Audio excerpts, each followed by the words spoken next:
I moved to China with little to no preparation. This is exactly what I learned. 早上好!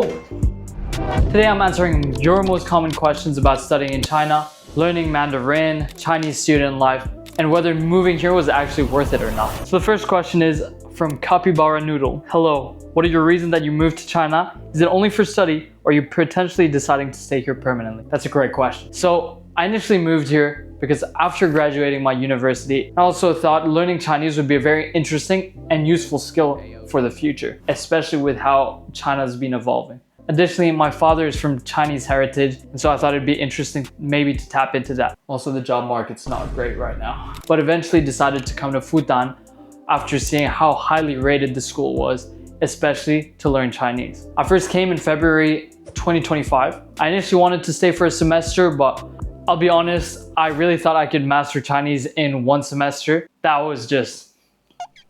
And so after one semester, I finally realized that and thought to really maximize my Chinese, I'd have to be here for at least a year. After a year, I said I need a little more time than that to really get my Chinese to that next level. And so I decided to stay a year and a half. And this is my final and third semester as we speak right now. Initially, I also thought of potentially staying in China for work, but after being here for a while, I realized that that's quite difficult. And I think you really need connections here, especially, or at least as a foreigner. And it's just very difficult to get a job, especially for a person like me who's coming straight out of uni. So no, I am not planning to stay here permanently. The next question is from Pika Pau Perua. In your opinion, how long does it realistically take to become fluent in Mandarin if you come to China or Taiwan with no Mandarin knowledge at all? After 1 year of study, how fluent do you feel? So in my personal experience, I would say I had a basic amount of Chinese, probably not conversational, but at least I could handle ni hao ma or 这是多少, these type of simple exchanges. And after a year and a half, I definitely feel my Chinese is at least at a pretty comfortable conversational rate for daily exchanges, but I would not say I'm exactly fluent yet though. For people who don't have any foundation of Chinese, I think it's a little bit different. Like I explained maybe before, I think a year will get you at least a basic conversational level, and I think you'll need at least 2 years to really get that fluent, natural level of Chinese. Next question is from Life of Awais. I hope I'm saying that correctly. Pretty cool video. Thank you, my man. I'm considering studying at Fudan, but I have a few questions. How difficult is it to adapt if I don't speak any Chinese? I'm worried about navigating daily life and missed opportunities. Okay, so I think it's really important to have at least a basic level of Chinese before coming here. It'll make it so much easier to settle down and adapt, and I just feel like it'll make talking or dealing with everyday situations way smoother than if you're starting from complete scratch. I also get asked a lot about China's safety. Like I've said in previous videos, China's potentially the most safest place I've ever been to in my life. I've never felt I was in any danger whatsoever whenever I've been in Shanghai or just traveling. And also just like in my last video, just left my computer out for how long and no one even touched it. It's just that safe, so don't worry about it. Another common question I get asked about being here in China is what's the worst thing about living in China? And let me tell you, as a foreigner, I'd say it's hard to really create social connections here. I feel like at least with locals, the culture and everything is so different. You know, the apps you use in the West, it's like TikTok. In China, it's Douyin. You got Reddit, Xiaohongshu, Little Red Note, like WhatsApp, WeChat, even just the apps you think everyone uses on a day-to-day basis, it's super different here. So it's a lot of getting used to. I'd say the culture shock is pretty massive, but you do also get very used to the convenience, and I think it makes up for it. Another question I get asked a lot is the supervision, you know, the cameras and everything. And I feel like just being here, I don't really feel that watched or supervised too much. I think it just takes a little bit of getting used to. Yes, you need to use a VPN.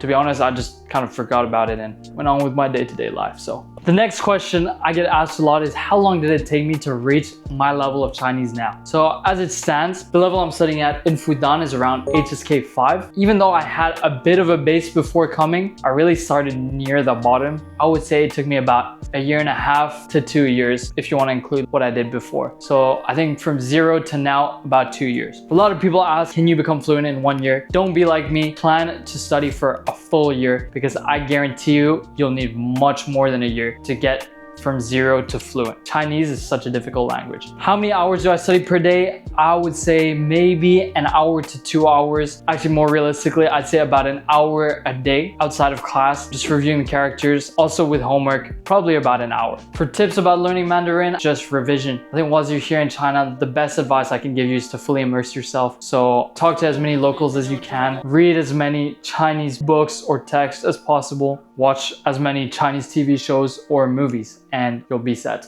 Is this allowed? Yeah. The next question I have is from Xiaoren09. Hi, how did you manage to get admitted to Fudan? Quel genre de dossier t'avais? Est-ce possible d'un jour en faire une vidéo sur ton parcours?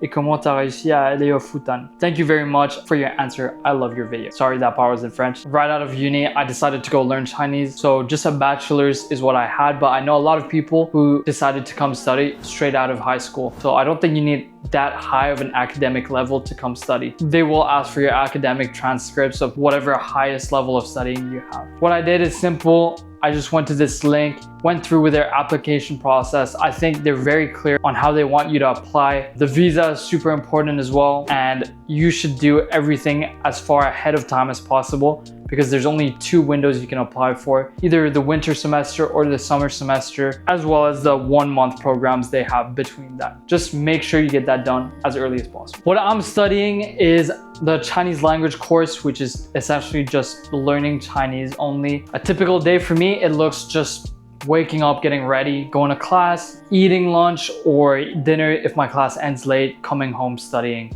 watching videos, making videos, and that's about it. The next question is whether there's any feedbacks on the teachers. How are the teachers? I would say the course itself starts off relatively easy, the lower levels, but as you progress to more difficult and higher level of Chinese, I think they ask more of you, investing a lot more time into classes and homework than you would be in the beginning levels. So I'd say the curve is kind of exponential in how much work and how difficult the classes are. For the teachers are most of the time pretty good. I've had about maybe 12 teachers, and I think really I've enjoyed my time with almost every single one of them. So yeah, they're pretty good. I've also gotten a lot of questions about internships and working while studying here. For the visa I applied for, the X2, there's also the X1 visa, which is similar in this case. You're not allowed to work or earn money. At the orientation presentation, they specifically said trying to earn money while you're on this visa will result in some problems you'll have with like the local authorities. So I don't know if that includes non-paid internship opportunities, but it's definitely something you should be careful of and just make sure you don't break the law. I've had this question asked a lot. How often do you interact with the local students as an international student? I would say between international students, there's a lot of mixing. There's a lot of activities you can take to really get to know your fellow peers, whether that's sports, going out, music, or whatever. You'll always find something for you. The only thing is with locals, I'd say it's a little more difficult. Your Chinese, first of all, will have to be at least a little bit better than most of the international people here. I think the postings for international events and local events is done slightly differently, so I haven't really seen too much potential events driven by local students or for local students that you can take part in. But I found it quite difficult to really try and bond with the local students. Maybe some other people find it more easy, but from my experience, you don't interact too much with them since you're in a totally different field. Another great question was asked by this brother, which I won't read the whole thing, but the gist is, are there specific food sections to tailor to certain dietary requirements? For things at least like Hinduism where you can't have beef, I'm not sure if there's specific allocated like stalls for food that don't contain any beef as far as I'm aware. But if you're Muslim, I think there's 2 Muslim sections in both canteens, mostly tailored with Lanzhou and Xinjiang food. I highly recommend. I think for Muslims, it's quite easy to find food without any pork.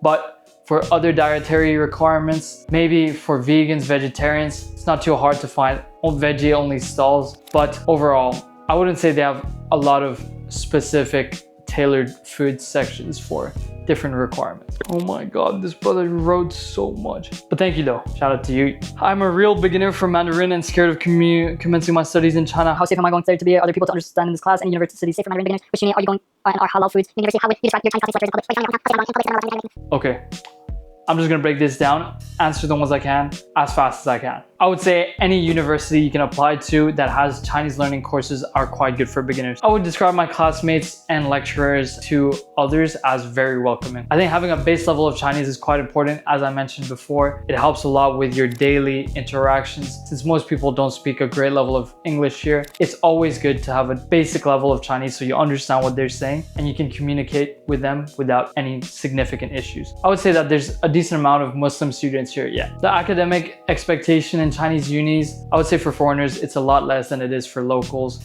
but I think the teachers still expect you to give your best when you're in class. Can be grueling and demanding in the higher levels, but if you're a beginner, I don't think you have this issue. China shops generally accept cash. No, they do not. Some of them do, but if you're allowing them to take your cash, I think that's a very risky move. So just make sure you have money in your WeChat or Alipay account. Financial tips, watch my previous video. I think you can save a lot of money here. Just make sure you cook a lot. There's a lot of cheap eats around basically everywhere. So I think financially, it's quite easy to stay on a budget. For my mobile plan, I'm with China Mobile, and you can see here, it mostly just varies on how much I use it. There's months where I use, just 18 or 19 yuan, and there's months where I use 80. And whether moving here was actually worth it or not. Is studying in China worth it? If you ask me, it's very worth it. I think it's a very different experience than you would have if you were to study in any other country. You learn a lot, especially about the language and the culture. And if your goal is to really become as fluent as possible in Chinese, it definitely helps being in China. And Fudan's a great place to get a start to it. There's some things that sometimes it gets difficult. I would say you feel quite isolated in the society sometimes as a foreigner, but overall, I think it's quite worth it. It's not too expensive to study here and you learn a lot. So you guys should come. Most of my content is documenting my Chinese learning journey and student life here in Shanghai at Fudan University. So if that's something you're interested in, I would appreciate if you guys could go down and subscribe, like the video, comment where you are, or any questions you have that you'd want me to answer in a future video. I'll be reading as many of them as I can. Thank you for the love. Thank you guys so much for watching, and I'm sorry that this upload took so long. I'm going to try to be more consistent. Thank you so much. I hope you guys enjoyed, and I'll see you guys in the next one.